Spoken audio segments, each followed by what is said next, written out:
Bisedimet me partitë e tjera politike për mbështetje të ndërsjellë janë në zhvillim e sipër dhe vendimi se me kë dhe ku do të japim mbështetje do të merret deri të mërkurën.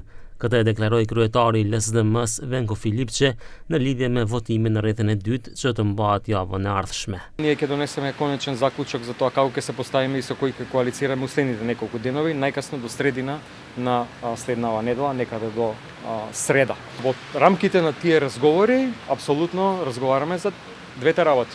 Таму каде нас ни треба поддршка и таму каде ние требаме да даеме поддршка.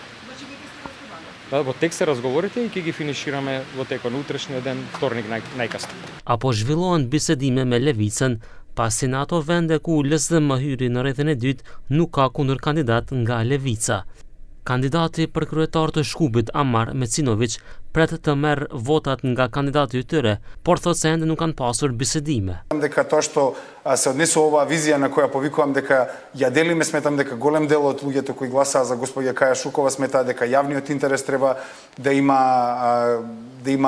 главен фокус за една градска власт и многу други работи, сметам дека можам да ја добијам нивната поддршка. Имале никакви разговори, со никого не сме имале разговори ни во предкампањата, ни за време на кампањата, ни откако сме веќе во вториот круг, немало разговори. Atmosfera e krijuar me thirrje për votime mbi baza etnike, pra të se kush kë do të mbështes në Brvenic apo Kërçov, sipas Filipçes është e papranueshme. Мислам дека мултиетничкиот карактер на нашата земја, реално добрите меѓуетнички односи се нешто што треба да останат приоритет.